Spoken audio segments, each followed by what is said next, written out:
Meghan Markle accused of lying about her childhood and TV appearance. Oh, another day, another news cycle full of Duchess Meghan hate. And we all know that haters are your biggest fans. Anyways, this particular headline made it across my desk from a publication she knows. I've never heard of it. Maybe it's a blog. Alice Kelly is the author. Shout out to Alice. Hey, girl. Meghan Markle accused of lying about her childhood in a TV appearance. Said TV appearance is, of course, MasterChef Australia, which has made many a headline with regards to this queen right here, which, by the way, just goes to show that everything she touches becomes a major public moment, which is amazing for her. I love that because if you remember the logline from the incredible teen series Gossip Girl, it is, "You are no one unless you are talked about." Mother Duchess is talked about.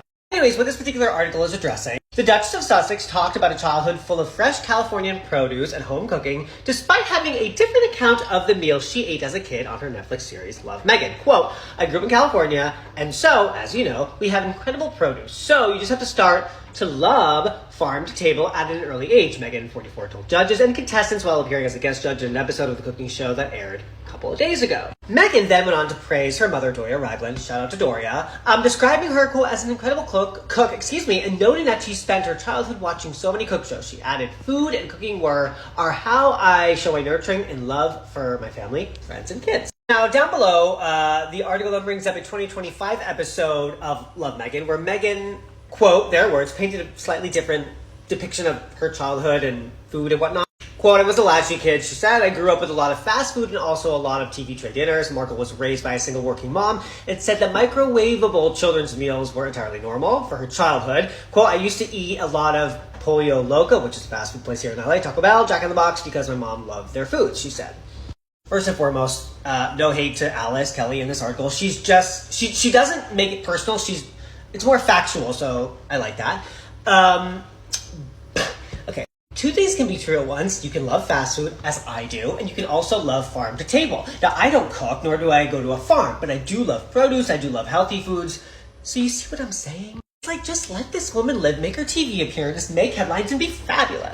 But on a brighter Duchess Meghan news cycle piece of information, The Hollywood Reporter just posted an article, Meghan Markle and director Elisa Nahamias, on why Cookie Queens is about more than Girl Scout cookies. Now, I didn't know this, but Meghan is an executive producer and EP on a documentary about Girl Scout cookies, which is just such a slight. I love me some Samoas and Thin Mints. She's doing big Hollywood things.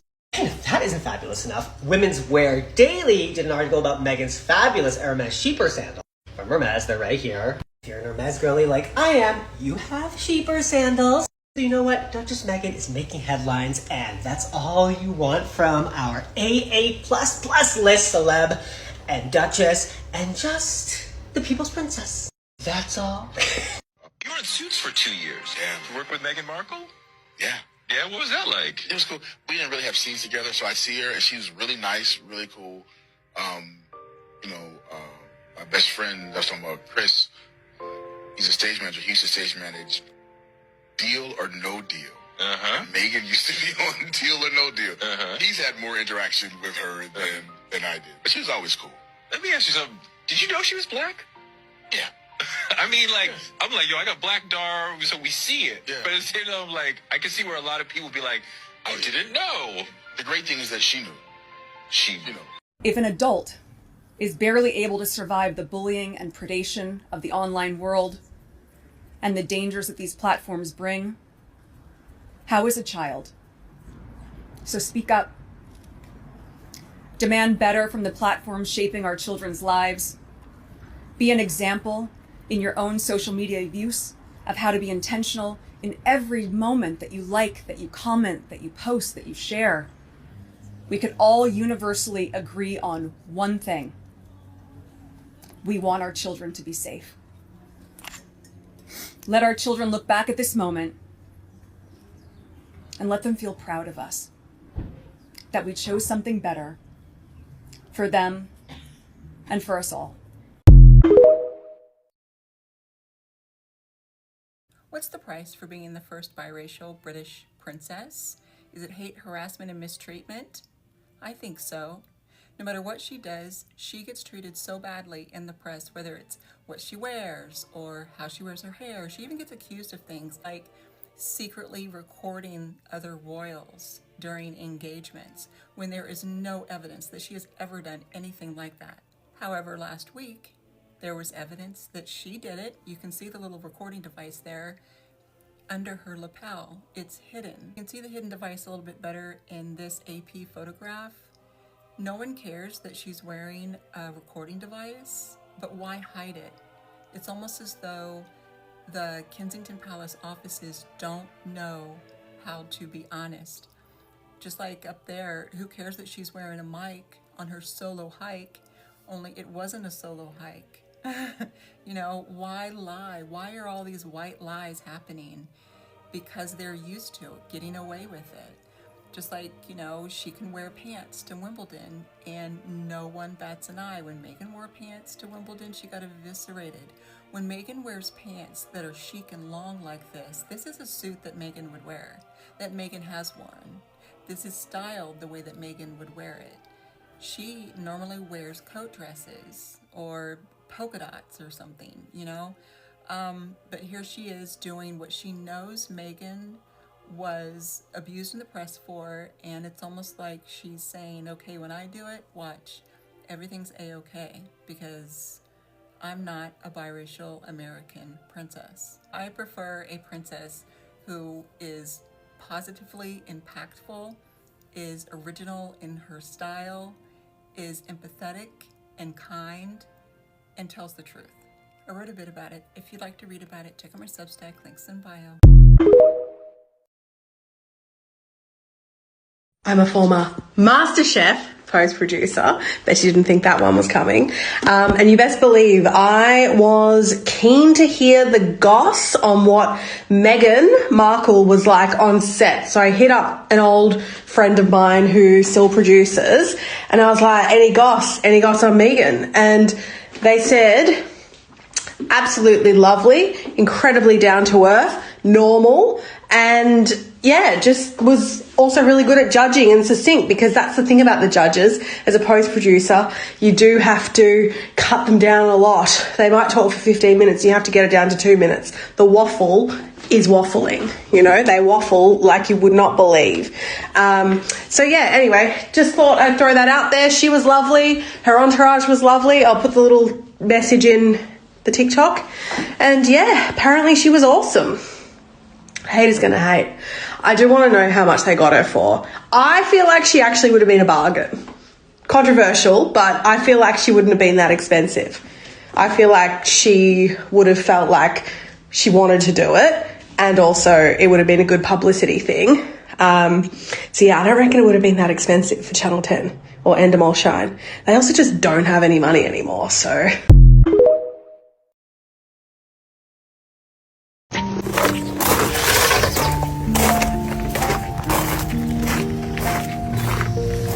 Let's flip this.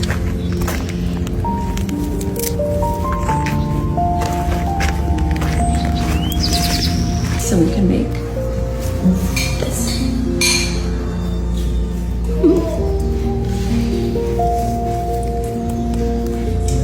Emma Grede didn't just host a dinner. She hosted a summit. A seat at the table in Los Angeles was more than a soiree. It was a recalibration of power. Women who lead, create, and redefine culture gathered in one room to do what men have done for decades: open doors for one another. At the center of it all, Emma Grede, the visionary CEO behind Good American, founding partner of Skims, and the quiet architect behind inclusive luxury. She's a woman who doesn't wait for permission. She builds empires. And standing beside her, Meghan, the Duchess of Sussex, philanthropist, producer, and global advocate for women and mental health. Meghan's presence alone carries symbolism. She's the modern embodiment of grace meeting grit. A reminder that soft power can still shake the establishment. Then there's Bozoma St. John, marketing icon, former CMO of Netflix and Endeavor. A woman who walks into every room. I was thinking about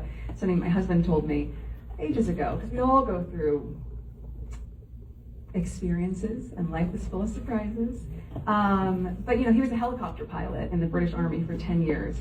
And sometimes on really hard days, remember once he said, "Yeah, but my love, you know, even if there's a storm happening, above the storm, the sun's always shining." And that's a perspective that only comes when you think about zooming out a little bit. So I think when you really zoom out and think, my gosh, how many things have we gone through that have felt hard and then you still get through them? Or how many goals did you think you're not going to hit and then you hit them and you supersede them? So it's so important to maintain that perspective that no matter what feels insurmountable, there's just always that sun shining above it. That's so beautiful. Oh, I love it. What was your advice? You see this, MAGA? You see this bullshit right here? This is what happens when karma comes for you. The man is homeless now after murdering an innocent black kid years ago. If y'all didn't remember, George Zimmerman murdered an innocent black kid because he was wearing a fucking hoodie. Now he's homeless. Now he's homeless and having mental issues. Look, this whole thing right here says that he's got mental issues and that he's suffering. Good. This is exactly what Donald Trump is going to give you. While he's going to be having his own mental problems and his own bullshit, you're also going to be dealing with the fallout from that as well. Karma will come for you all, you dumb motherfuckers. Black Americans have absolutely no reason to defend America, to fight for America, to honor America, until we give reparations. Now, before y'all lose your shit and start saying, I didn't have any slaves, slavery was over 100 years ago, chill the fuck out, all right? Because that's not what we're talking about. This did not end 100 years ago.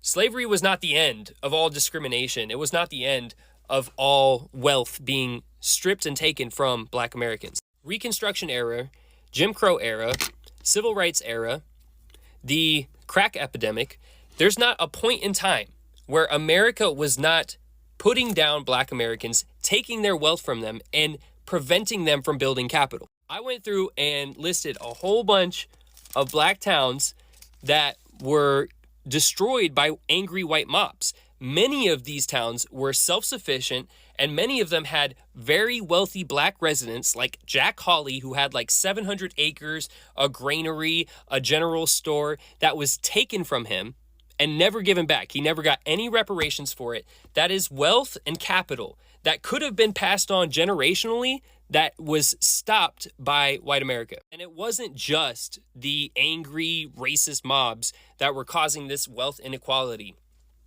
Even though that alone should qualify for reparations, there was also the redlining. There was also the U.S. highways that destroyed neighborhoods. There was gentrification that's still happening today. In a capitalist society, those who have capital will get more capital. Those who don't have capital, even what they have will be taken from them. So while white Americans got to pass on their capital, their wealth, generation after generation, Black Americans and brown Americans had to restart over and over. Have y'all not played Monopoly? Do you know what happens when one person owns all the properties? It gets a lot less fun to play for the rest of the people. Shit, when I played Monopoly, we were ready to fight each other. My siblings, we hated each other after that game. If you were winning, you were just rubbing it in everybody else's face, and the losers were always having the worst time and end up flipping the damn board over. That is literally a perfect analogy of what is happening today. Black Americans are flipping the board over. They're tired of the game because the game has never suited them. It's getting boring. So how do we give out reparations? At this point, it would be damn near impossible to do it based on race, okay? There's so much mixing, what percentage, who would get it, it would just make a whole big mess. So that's why most people immediately stop thinking about reparations. Oh, we can't even do it. That'd be too complicated. But there is a way to do it. Y'all just don't want to give reparations. You could set up reparations that are not just cash. You're not just giving out stimulus checks. You could set it up to where people in these zip codes that were redlined can get loans, interest-free loans for houses, for businesses. Reparations does not have to be cash. It could be education. It could be welfare. It could be housing. To prevent people from gentrifying these areas because of these loans, you do it based on income. This would also benefit not only Black Americans, but Mexican Americans, Native Americans, Hawaiians, even Puerto Ricans. The entire island of Puerto Rico would qualify for this. Germany gave out reparations, okay? And they apologized. They sincerely apologized for what they did. And now look at their nation. It's one of the best places to live in the world. Hands down. Your social benefits are there. You have unlimited sick days. You have paid time off. You have affordable food, affordable housing. These are all things that were made possible because they paid reparations. I would argue if they never paid reparations, they would not have as great of a society as they do, because the people changed. The hearts of the people changed. And that's what has never happened in America. And even if this whole thing flops and nobody's life gets better because of reparations, right? At least we have shown people that we are changed by heart and that we care and that we want these communities to do better. And that would actually give these people in these communities a reason to care about America, a reason to fight for freedom. Right now, they have no reason. We've never given them a reason because we've never truly apologized. We've never rectified what happened. And until that day happens, we are going to be divided in this country. You want to know what DEI stands for really when it comes to black people? It stands for divinely equipped individuals. And we are. And you need to repeat that 3 times every day. We're God's first people. That's not an opinion. That's biological and anthropological fact. The first human remains were found in Ethiopia. If you're ever hanging out in Ethiopia, those people have a different shaped head and they're blue-black. And he gave black people something very special. He gave no other humans on earth. And he gave it to the black woman. And the black woman is the only species on earth that can give birth to every color of human being. Only black women can do that. That's science. When the rules are clear and the playing field is level, not only can we compete, we will also dominate. We will change the entire game on your ass. I got one problem with black people, and I'm pretty pissed off about it. My problem is, how come you don't age? What did you steal from the rest of us? I don't get it. Nothing, not a wrinkle, nothing. How you look 18 forever? You have kids, you look like their siblings. I just saw a friend after 15 years, look the exact same. It's not even fair. I couldn't even marry a black girl, because if I do, 30 years from now, I'm gonna look like grandpa.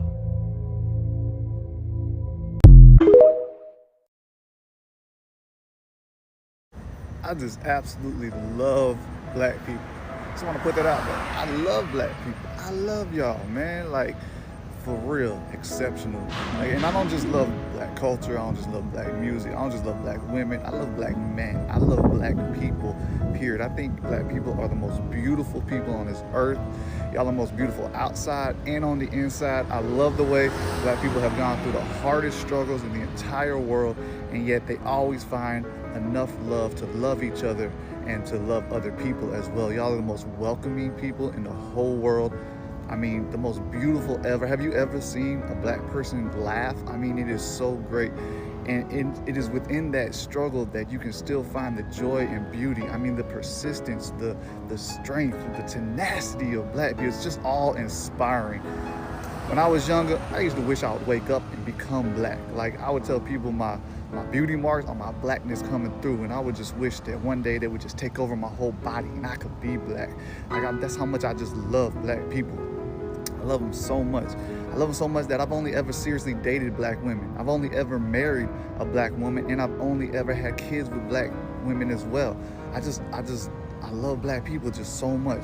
I do. I love y'all. Thank you for loving me too.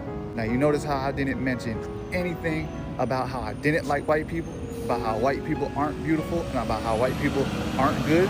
You notice how I didn't mention white people at all in this entire video. And yet, due to the nature of white people wanting to center in themselves and everything, I can guarantee you that my comments will be flooded with a bunch of racist people saying either, well, you should love both people, I love all people regardless of color, or what about white people? Check the comments and watch this. Hello my people, Lady Rosie here. How y'all doing? All my new subscribers, you're welcome. And my returning subscribers, y'all know I love you. Guys, you know this TikTok done pissed me off. Yeah, TikTok pissed me off like so bad the other day. I was watching one of these guys. He just came up with lots of stories that apparently because Prince Harry moved to California. Therefore, he's living beyond his means. He thought that he was gonna move to California and have the best of the lives that he had in the UK. Guys, are y'all guys blind? Did y'all guys happen to see Prince Harry back in the day carrying his clothing in what do you call that thing? In a duffel, in trash bag? Did y'all happen to see Prince Harry carrying his clothing in a trash bag? Well, why am I even wearing this purse on me? I shouldn't be wearing no damn purse right now here. I need to get mad at this guy here. That's what I need to do. I was about to leave. But then I say, wait a minute. Let me stop by here and say 2 words. Apparently, according to that guy, let me sit down.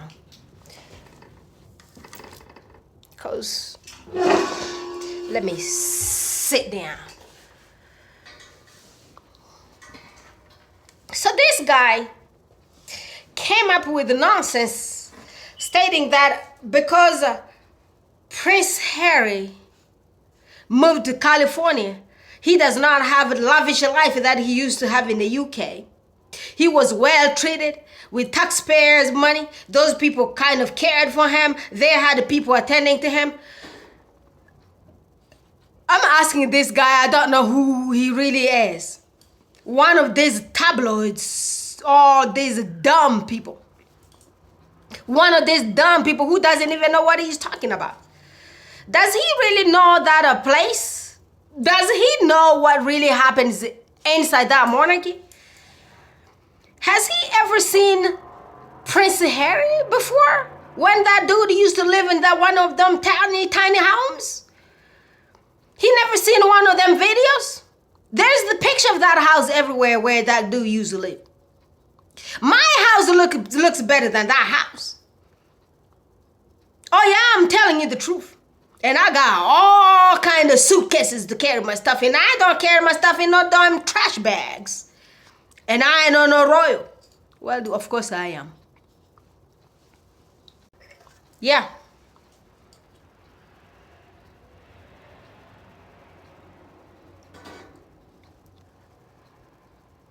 I am a royal on my own terms. I don't need to be no UK royal to be a royal. I have royal blood in me.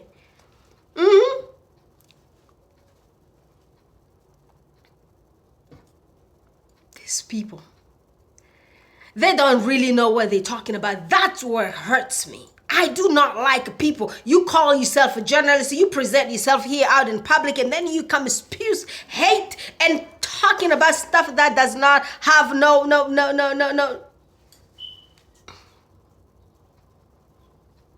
You know, sometimes those words don't even be coming out of my mouth straight because I want to say something different. And, you know,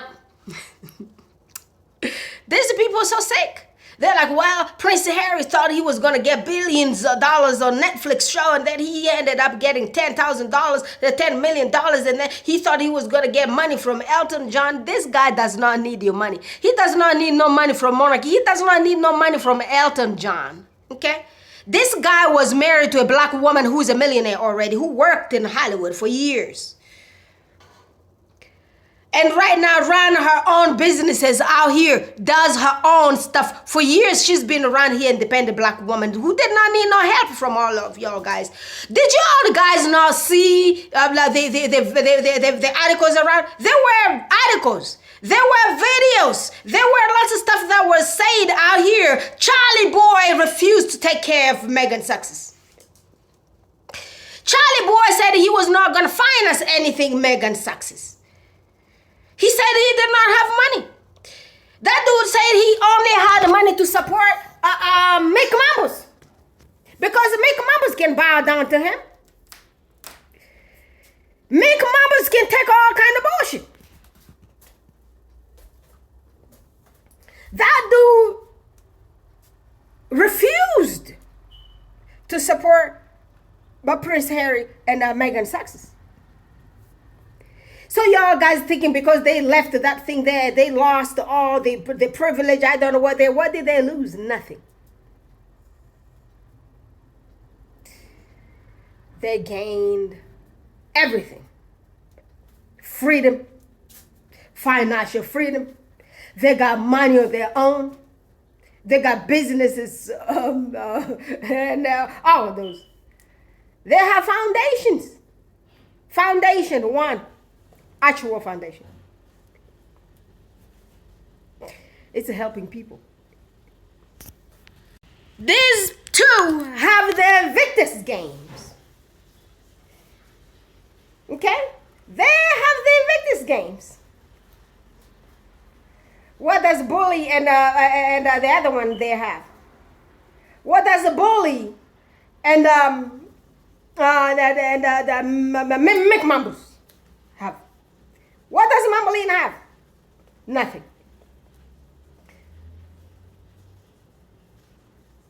Prince Harry is paying for all those security. He got money. Not only the money that he got from Netflix. Prince Harry has money from lots of stuff. He even has inheritance from that, but from his mother's family. Okay? He doesn't need all of y'all guys' nonsense out there for his safety, for his future, to build anything of his, to build his family. He has something that even money cannot purchase. Love. You know? A beautiful family, beautiful wife. Y'all guys wish you had that kind of wife. But guess what? God confused you. Gave y'all guys a make mambos. And that P.S. Morgan, who's his wife? Who is P.S. Morgan's wife? All those haters. Who is Angela Latrine's husband? Who is Nana Akua's husband? All those haters. All those mean, terrible people. Who are they? Who are they married to? Do we know their names? Do we know their faces? P.S. Morgan is married to one of those haters here. This is the racist. What's her name? Yeah, those are haters. All of them are haters. You got all those tabloids here. Those people do not have any kind of stable, loving life or family. All of them. All of them are suffering. That's why they come up with all those nonsense stories. That's why they come up with lots of all these BS. Why you think they just growing in BS? They are running away in BS. They are doing everything in their BS. They are just BSing themselves away. Because they are the definitions of BS. I said it. Yes, and you heard me. I can't stand these people.